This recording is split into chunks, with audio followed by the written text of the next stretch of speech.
Hi, I'm Katrina Daly. Welcome to another episode of Seen and Heard. Today, we're going to be doing things a little bit differently, and I'm going to be interviewing creator and host of Seen and Heard, as well as the vice chair of the Danvers Accessibility Commission, member of the DCAT board, my husband, and committed dog father, JD Martz. Welcome to your own show, JD. Thanks for having me. Of course. Tell us a little bit about what you've been up to lately. It's the end of the year, it's the holidays, so we're kind of wrapping things up just the end of the year with the Accessibility Commission and some of the stuff with the board and with Danvers Cares and everything. So we're kind of just planning out our next years. So I've kind of taken some time to work on some personal creative projects. I've always been a huge fan of comic books and I've gotten really into writing them recently. I've always been a writer, but this is now like kind of creating the full product itself, hooking up with some artists, getting like some shorts out there, and I've been having a lot of fun with that. Awesome. Okay, we're gonna get into that in a little more detail later. Can you tell us something that the Accessibility Commission did this year that you feel good about?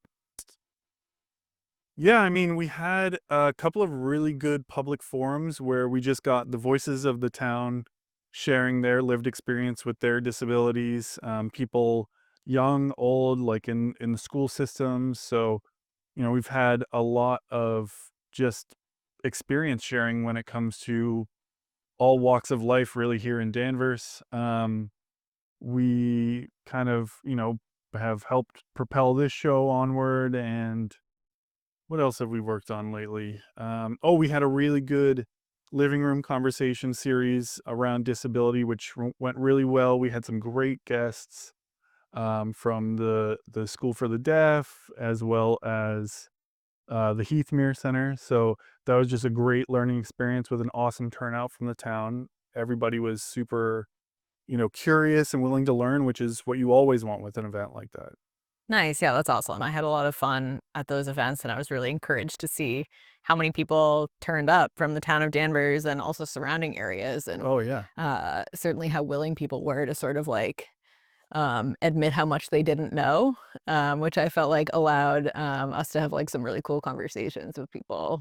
Yeah, I think admitting that you don't know something and just letting people know that it comes from a place of curiosity when you do ask these questions really just makes conversation flow so much easier, allows people to educate, allows people to feel more comfortable being vulnerable and Yeah. sharing their stories. So I thought it was an overall great experience as well. Nice. That's awesome. So obviously I know that you grew up in Beverly and in Salem. Can you tell us a little bit about your life after high school? Yeah, so after high school, I went up to Vermont where I studied film and graphic design and photography at the University of Vermont, which is where we met for the first time, but only as like friends, at the end of college. And I had a lot of fun. Probably had a lot more fun than accomplished things while at the University of Vermont. I mean, I accomplished a lot of fun. Yeah, that way. But that was interesting. I mean, it's not like a strict film school, so it's a liberal arts school, so it kind of kept the path shallow but wide, as far as the abilities I picked up there. Um, but after college, moving back down to the North Shore, which is where we met. We used to live in Cambridge and Somerville before we moved out to the West Coast. All throughout that time, directing car commercials and just working on short films, as well as working on a feature film when we were living out in Los Angeles. How did you get into the world of filming car commercials? Craigslist. N- So I responded to a Craigslist ad here in Massachusetts for this company called Wheels TV, where we just kind of did all kinds of automotive coverage for the most part. And we got to drive all these different cars. I mean, I always thought cars were really cool and had very limited experience like changing oil and stuff like that. But this kind of opened my eyes up to the world of like the real technology that comes with like newer cars. Because I had never bought a new car in my life. It was always used cars, same with my family. So that was really like kind of like opening the doors to these very expensive vehicles, but I get to like drive them all over the place and try them and test drive them and film them and make them look beautiful. And that was a lot of fun. Yeah, so it sounds like you kinda always knew, at least you had a vision for when you went to undergraduate, that you were going to hopefully build a career out of working in film, so Oh yeah, yeah. Since I mean, I've been making short films with friends since middle school. I mean, even before that, I loved playing with like the old broadcast VHS camera that we had at my parents' house, like taking that out in the snow. I mean, we definitely destroyed it, but we got some cool footage in the meantime. yeah, I've seen some of those, short films from your high school days, and I'm always amazed by sort of, like, your perseverance and, creativity, like, at that time in your life. I feel like that was still, like, really pervasive, I mean, and you were committed to making things. I think the shift too was at that point, it was more like an activity for us to do and have fun with. We weren't necessarily concerned about the final product at all. Sure. It was just, were we having fun while we were making it? Much later on is when we became much more serious about what that final product ended up looking like. And ultimately, that creates more, I think, stress to some degree.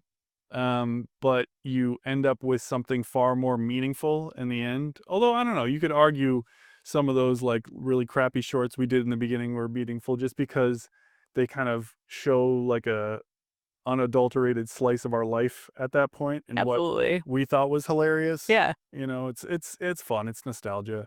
I don't know if anybody else would get anything out of it, but we sure as hell did. Yeah, that's awesome.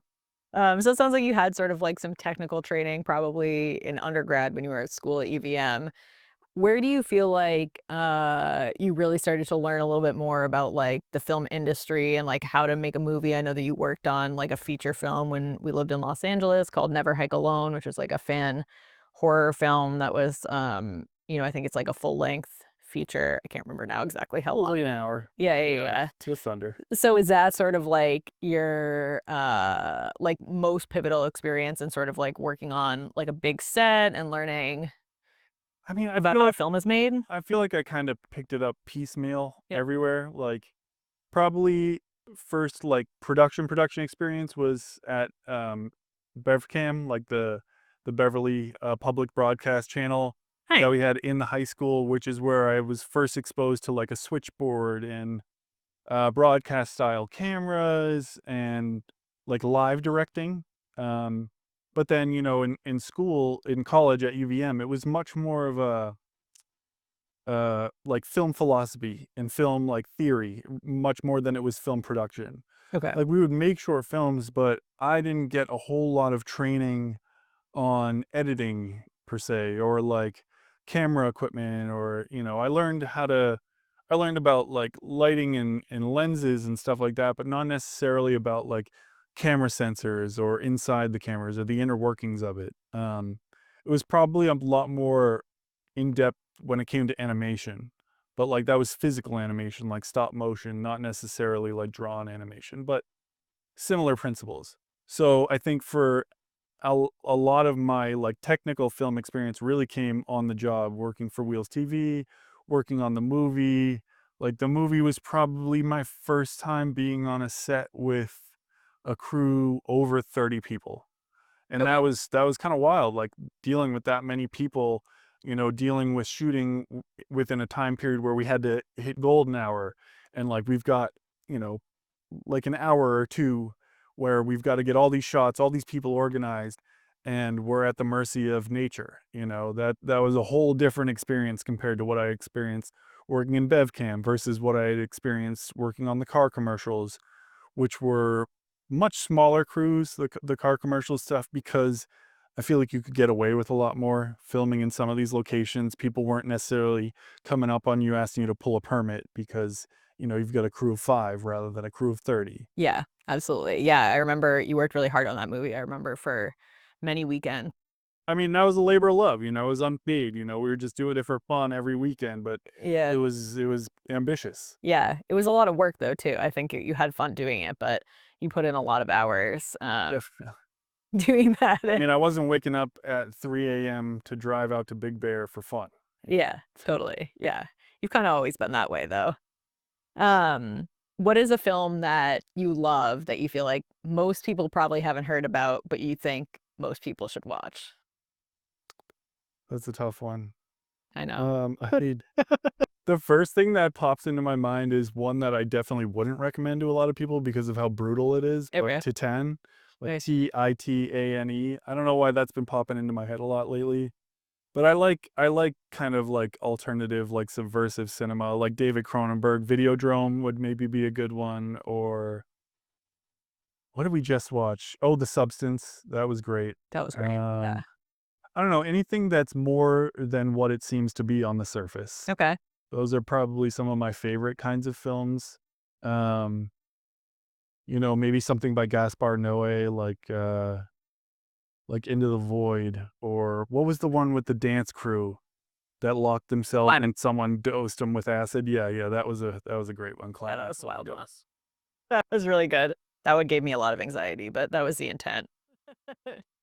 Okay, cool. So you're sort of like you've left high school and college, you've kind of like started building this career in film, you're doing cool things that you feel really good about. And then your accident happened. We were 24 at the No, time. no, we were 20, Seven, 28, 27. 27. We were 27 when it happened Yeah, in 2017. right. No, because then we would have been 28. We were born in 89, right? Yeah. Yeah, so 28. Okay, sure. Just I guess it doesn't really matter is the point, right? Can you tell us a little bit about either that day leading up to it, including that stuff if you want, or if you want to just tell the audience a little bit about what happened and how you were injured? Yeah, sure. We were living in West LA at the time. And we were, I just had, I think I had gone for a shoot that day, and then I had like a lot of the day left. So there's a kid in town who I hadn't seen in a long time. He reached out to me and we went to this new beach I had never been to before. And, it was a normal day. We were hanging out at the beach, and I think I had just rolled a joint actually, and we had noticed that the lifeguards had just left. So I was like, gonna smoke the joint, and then I was like, I think I have to pee. So I was like running out to the ocean to pee. Did a shallow dive like I've done a million times into waves, but this was a beach I'd never been to before. So I think what happened was I dove. I had my hands out in front of me, but then I think on that first stroke, I must have still had momentum from the jump to create that force. Yeah. And I think the sand dipped down and then came back up quicker than I thought it would. So I think it created like a sandbar a little further out and I clipped my chin on that. I think it was my chin because I had like nerve damage there. And I didn't go unconscious. I immediately just felt the disconnect. Like I could not move arms, legs, face down in the water. And I was like, what is happening? And then I kind of realized what was happening. And then at the same time, I was realizing, okay, I'm out of air. I'm face down in the water. I can't move. Like, I think this is it. So at that point, I'm kind of just floating there, you know, just kind of, I guess, thinking about what my life had been up to that point. And honestly, I accepted death at that point. I kind of felt like, okay, I had a good run at it. Things went well. I lived a good life. If this is how it ends, this is how it ends. And then right at that point, I got grabbed and dragged out of the water. And then I remember being dragged onto the beach. I remember telling them to call you at work, um, and to call an ambulance, obviously.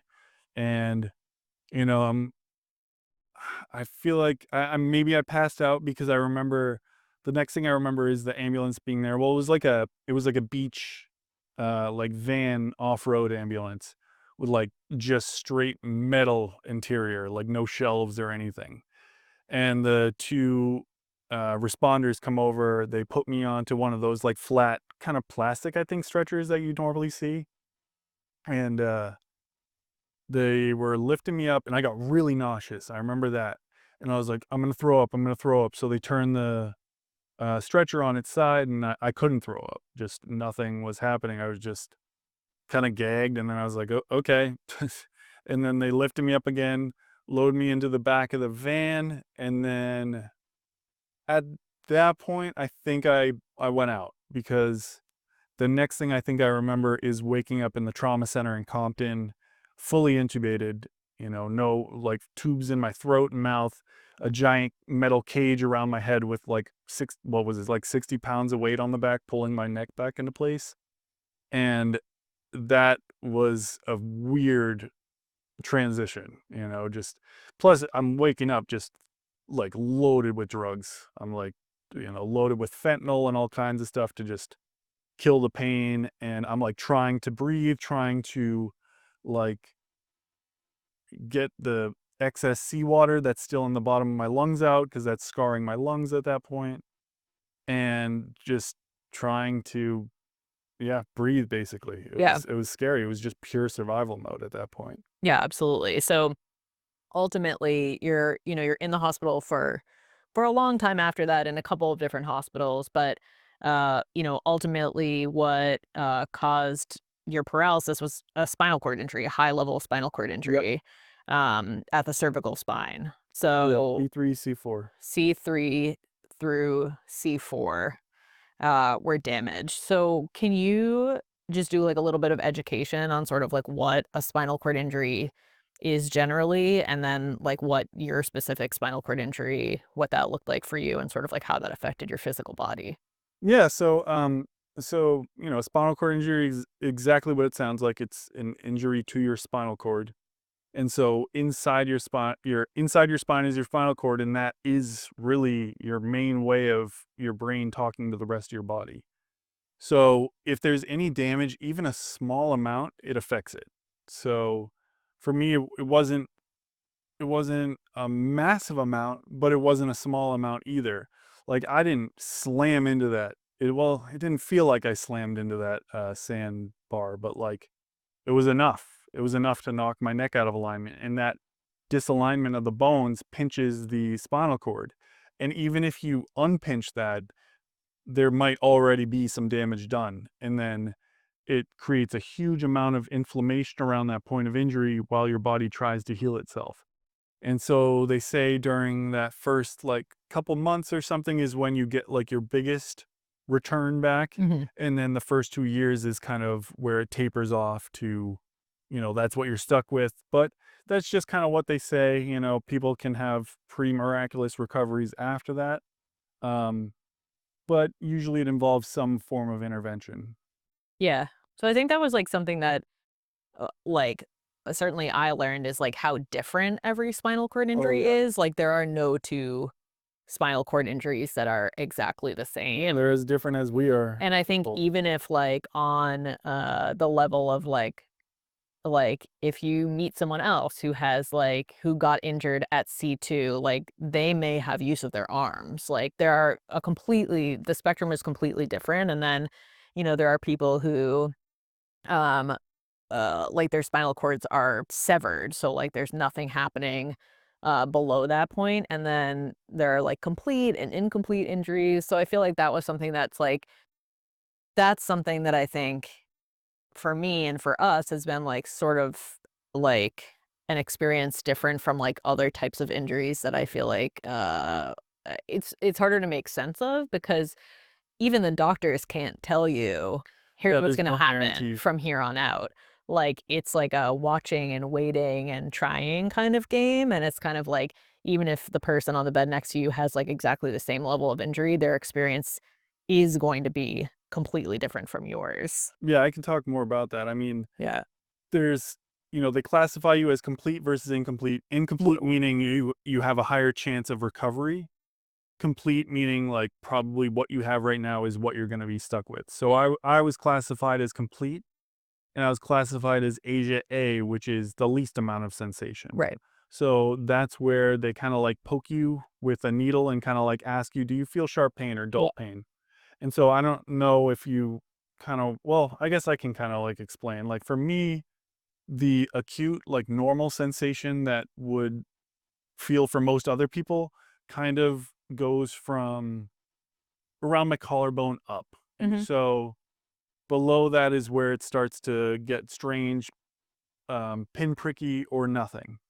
But right at that point where the transition happens, it's as if you imagine the most sensitive part of your entire body, and then you take that and put it right where that sensation transition happens, that's where it is now. Yeah. So, like, my collarbone, like, that line across there is hypersensitive. Yeah. And then as far as, like, differences in injuries, like, there will be someone who I meet who presents similarly, is in a similar chair, has a similar level injury, but they'll have 0 nerve pain, and I'll have really crazy nerve pain. Yeah.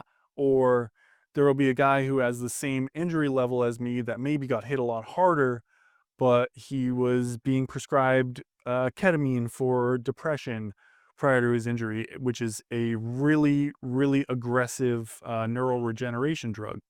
So, because he had that loaded into his system, he that might have been part of the reason why he recovered and is walking right now. He still has the same sensation as me. He can't feel his arms or legs, but he can use them, which is a whole nother kind of crazy thing to wrap your head around. Yeah. Yeah. Thank you for explaining that. Um, my head just went in a bunch of different directions. It's okay, pick one. I was gonna ask you about, like, how you dealt with the uncertainty and, like, how has that changed over time? Because obviously, like, being with with you through all of this, like, I sort of know the answer to these questions, but I think it's interesting, right, is, like, um coming from, like, being, a healthy person, it's sort of like if you go to the doctor, even if something happens, like you break your wrist or even if you have some kind of, like, illness, like, they can generally tell you, like, "Here's what's gonna happen. Like, here's what I'm gonna do for you. Here are the results you're gonna see. You're gonna go on this medication. It's gonna get better in this many days or weeks or whatever." But for a spinal cord injury, and I'm sure for lots of other types of, less straightforward illnesses or injuries, they really can't tell you. In fact, they're adamant that they won't because they keep telling you that they really don't know what's going to happen. So there are some things that they have a pretty good grasp of. Like for you, you were really lucky that you were able to wean off a trach and you're able to breathe on your own. For a lot of people, that doesn't happen.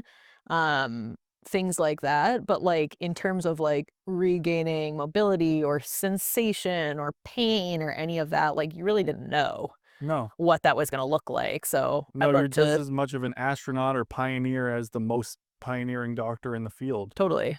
And that's like, honestly, when you get your best medical care is when it's a doctor who is willing to collaborate with you Yeah, versus tell you what to do, because it is such an amorphous injury that can present so differently on so many different people, yeah, depending on where you got hit, how you got hit, if you got hit, was it a tumor? There's so many different ways. yeah, It's wild. And it's like, it's as different as we are, it's as different as the interventions we use to then continue our lives after that. yeah, absolutely, and we're really fortunate to be in, like, such a good area of the country that has, like, really good medical Oh yeah. care. I know that not everyone has that experience. You work out 2 days a week down at Journey Forward in Canton, which is an incredible facility that we're super lucky to have, even though Absolutely. it's over an hour away and traffic is terrible.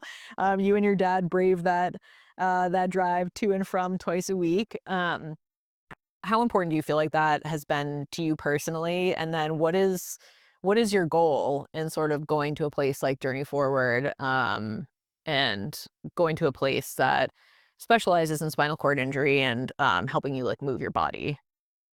I mean, for me, I've always been a hyperactive person. Right up until my injury, I was training 6 days a week in jujitsu and Muay Thai.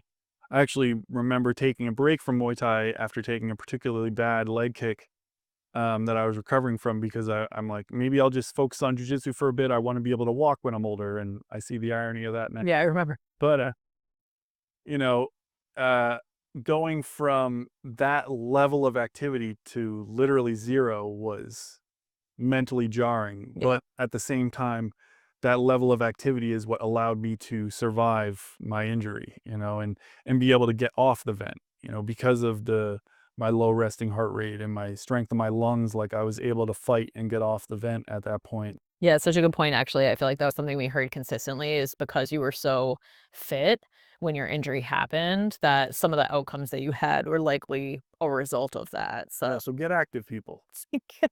yeah.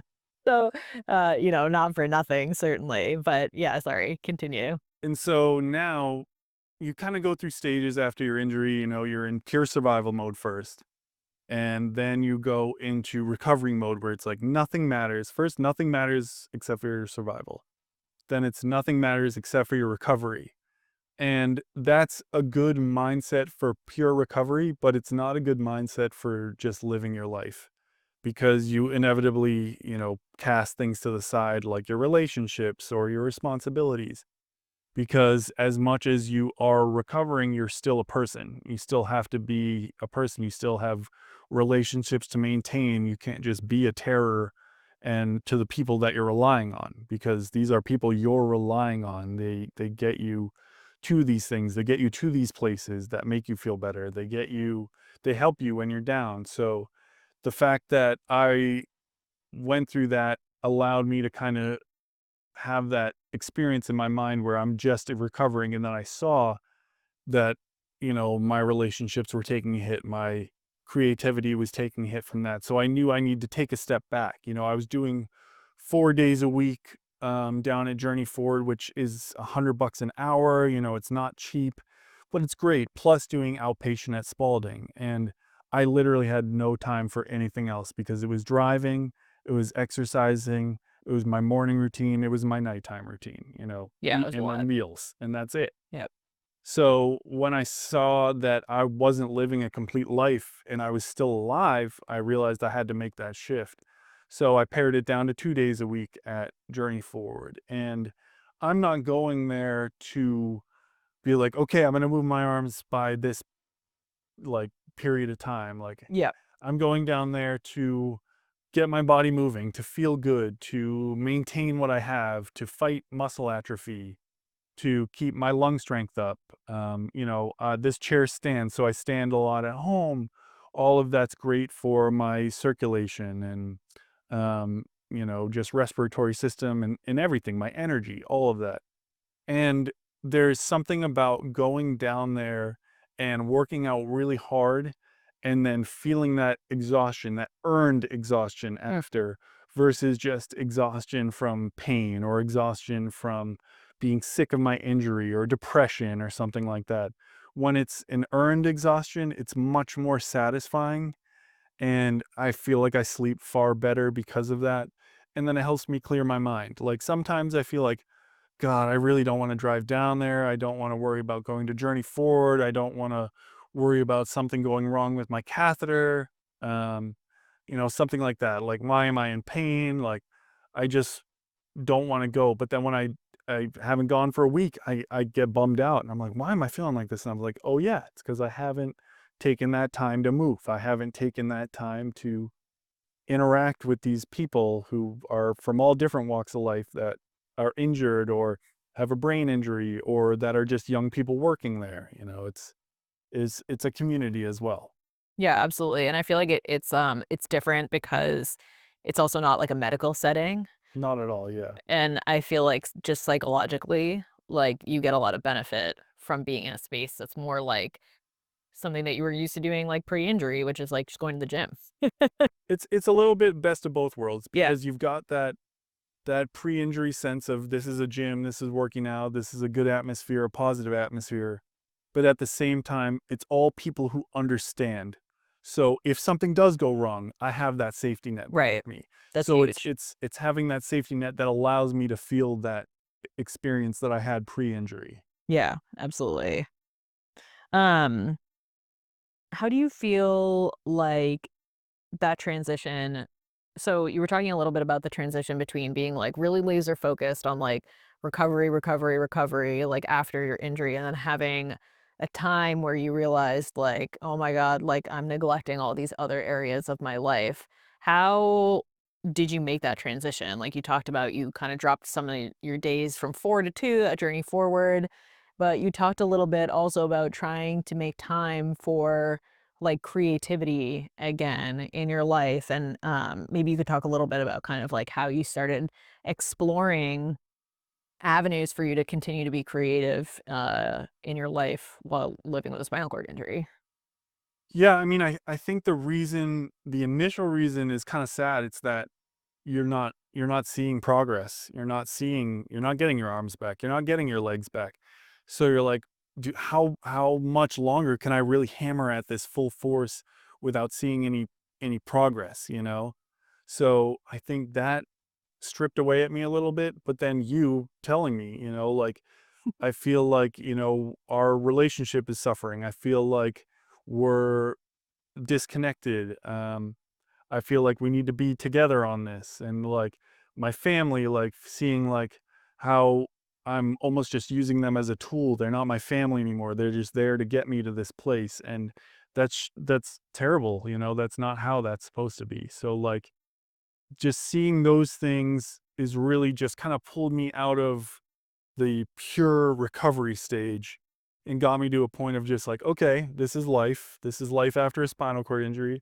Let's start living it. Let's see what's next. Like, okay, I loved video games. Let's try using some assistive tech to try out some simple video games. See if I get pleasure from that, and I do. Okay, let's see what else I can do. Maybe I can get back into writing using this assistive tech. Okay, that's going all right. All right. Let's try some design work. Okay, maybe that was really frustrating. Maybe I just need to learn my assistive tech or, see what other assistive tech I can combine with that to then make that a little easier. Okay, that's going well. Okay. And then once you start seeing this is like, okay, I didn't see progress from my working out, but I'm seeing progress from my creative endeavors. So that gives me that, spiritual fulfillment. And so at that point, okay, I'm having fun. I'm taking care of my relationships, but I don't care about cars anymore. I had started that company when I was in LA where we did car commercials and stuff like that after Wheels TV, and I was still involved in that, and my heart wasn't in it. So I need to drop that. I need to pare down what I was attached to so that I could just attach myself to things that mattered to me, things that mattered to the people that mattered to me. So, we built our relationship back up. I was able to do some creative endeavors, and then I knew that I had this feeling in me that I just wanted to get involved in where I was living and get involved in helping people in whatever way I can.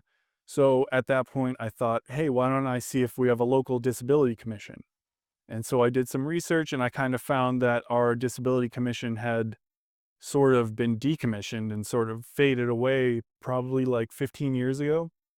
And so I had blown up one guy's phone mailbox at the town hall, just trying to get a hold of him because he was the only name I could find attached to the old disability commission that was still around. And I never heard back from him. And then I was able to find someone at town hall, Jasmine, and her and I spoke. And then we were just like, hey, let's restart this thing. Let's get some people involved. She reached out to some people. We got Christy involved. We got a lot of people. And then that's how the disability commission came around. And then that was a new thing. And that felt really good. That drove me, and I think that kind of opened up more opportunities around town. It's just kind of blossomed from there. Yeah, I think that, like, the essence of what you're talking about is something that's so relatable, just, like, universally, which is, like, this idea of balance and sort of, like, how we transition into different, like, seasons of our lives after things have changed, and in your case, it was a really dramatic external change that happened, and I think of, like, this analogy that someone I know, uh, told me about one time, which is like, there are things in your life, like, life is like juggling like a bunch of like orbs. And like some of those things in your life are glass orbs, and like you never want to drop them because once you drop them, like they're broken.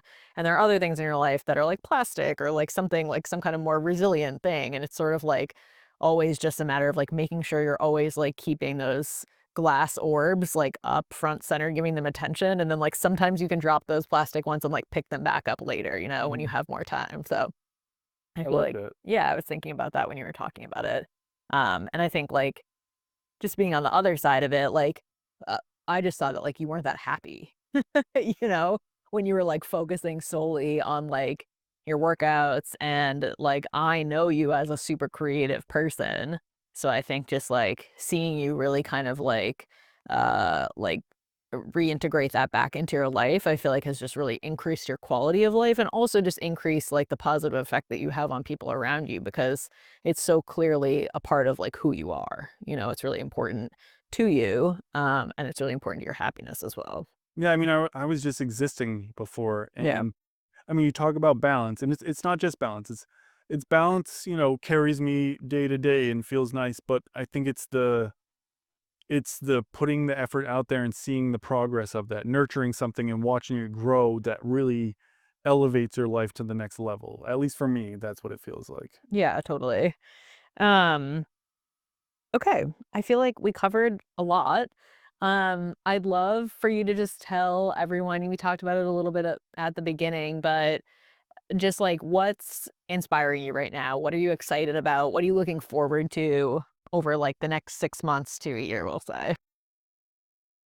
Right now I'm really into my comic books.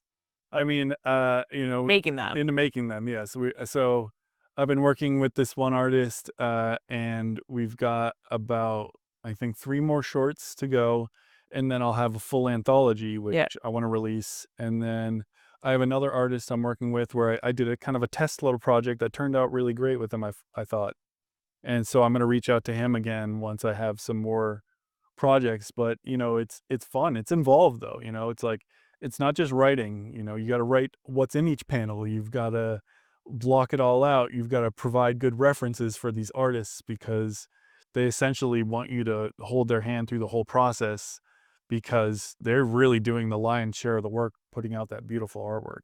Yeah. So you are like concepting the stories and then also like writing the dialogue and the script and then like I guess sort of like creative directing, Yeah, like they'll giving they'll send inspiration and me they'll stuff. send me sketches, and then I'll kind of, like, make notes or approve it, and then they'll ink it, send it back so it's permanent, and at that point, I start the lettering, which is the word bubbles, but also all the sound effects, and that can be art in itself because the way the sound effects, you almost want to blend them into the scene to some degree where it, like, mixes in. Yeah. Okay, cool. Awesome. Anything else you wanted to talk about that we didn't talk about yet? Um, I don't know, I mean, I think it's important for me to acknowledge, like, how important you've been throughout this whole thing and carrying me through it, really. I mean, as my wife, as my girlfriend, as my caregiver, as all kinds of things, it's like you're really been the driving core force of what's helped me survive throughout this. And I feel like that's worth acknowledging. And I Thanks, think babe. at the same time, like I want to collaborate with you on some of these creative endeavors. I mean, we're collaborating on the show right now, Yeah. but I would like some collaboration with the comic books. I mean, I think outside of that or like short films, like I think I'd love to get back into music as well. Yeah, for sure. But I think other than that, I'm pretty happy with how things are going right now. The only other thing we didn't talk about is how important our dog Taro has been. Oh yeah, We're Taro is really very, very important. We should have brought him actually in the studio. he probably wouldn't have behaved himself. He would have been a little distracting, but But yeah, that dude's super important. I mean, he's been there. He's like cuddles me all the time. I mean, even when I was in my worst moments in the ICU, I remember one of the nurses saying to, while I'm in between doses of Ativan freaking out, she's like, just think about your dog's eyes. Just picture your dog's eyes. he is. And I remember doing that, and it's like it made a difference. It was just something to focus on. But yeah. Yeah, I remember, I was worried. So he's like a tiny, like, I guess he's kind of a big Chihuahua, but He's a Shiba Inu Chihuahua mix. So he's like a big exactly. small dog. Yeah, so I remember because you used to take him skateboarding with you, and, like, he was really afraid of, like, the skateboard wheels, like, you would, like, just put him under your arm and, like, skate with him, Yeah. but I remember being like, "Oh, no, like, is he gonna be afraid of the wheelchair?" But he wasn't at all. He, like, the first time he saw you in it, he just, like, jumped in your lap, and, like, he was super chill, which is awesome, but I feel like he is, like, this little bundle of joy that, like, Oh yeah. means a lot to us, and Yeah, he's funny. He's very Pavlovian with the chair because the chair clicks when the brakes release, and he knows that that appears I'm up, so he comes running into the room, yeah. ready to go for the day. That's awesome. Okay, cool. I feel like we covered a lot. Do you wanna take us out? Yeah, all right. Well, thanks for interviewing me today, honey. And It's been a pleasure. So, thanks for joining us for another episode of Seen and Heard. We'll catch you on the next one.